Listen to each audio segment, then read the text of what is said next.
Hello दोस्तों, जैसा कि आज आपने देखा कि प्रधानमंत्री श्री नरेंद्र मोदी जी ने आप सभी लोगों से या पूरे भारतवासियों से कहा है कि भैया आप लोग अपने खर्चे कम कीजिए, विदेश में यात्रा ख़त्म कीजिए और सोना 1 साल तक सोना मत खरीदिए और पेट्रोल डीजल की बचत कीजिए। ठीक है, तो ये कहीं न कहीं ना हाँ, हमारे जो एक तरह से वित्तीय आपातकाल होता है, उसकी कुछ हद तक उसकी तरफ को हमें लेकर जाता है।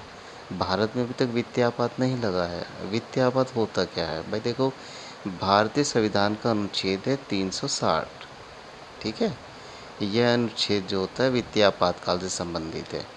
इसमें क्या होता है कि यदि राष्ट्रपति को यह लगे कि भारत या उसके किसी भाग की वित्तीय स्थिरता या साख को गंभीर खतरा है, तो वे वित्तीय आपातकाल घोषित कर सकते हैं। वित्तीय आपात लागू होने पर केंद्र सरकार राज्यों को वित्तीय मामलों में निर्देश दे सकती है। राज्यों के वित्तीय अधिकार सीमित हो जाते हैं। राष्ट्रपति सरकारी कर्मचारी, न्यायाधीशों और संवैधानिक अधिकारियों के वेतन और भत्तों में कटौती का निर्देश दे सकते हैं। राज्य के वित्तीय विधेयकों को राष्ट्रपति की स्वीकृति के लिए सुरक्षित रखा जा सकता है।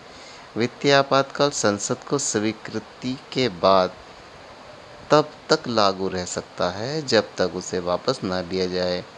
अच्छा, इसमें इम्पोर्टेंट बात क्या है कि अब तक भारत में कभी भी वित्तीय आपातकाल लागू नहीं किया गया है। ठीक है, तो ये पहली दफ़ा है जब सरकार ने ये कहा है कि भाई ये इस तरह से जो चीज़ें हैं वो कीजिए, यानी कि धन को बचाइए। तो इसको आप ठीक से समझ लीजिएगा। हो सकता है आप आगामी परीक्षा में इसी आर्टिकल को आपसे पूछ लिया जाए।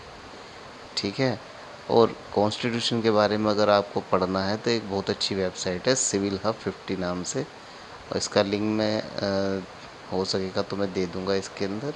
तो आप इसको एक बार कर लेना, बहुत अच्छी वेबसाइट है, आपको कुछ करने की ज़रूरत है, बड़े आराम से सभी आर्टिकल्स हैं इसके अंदर।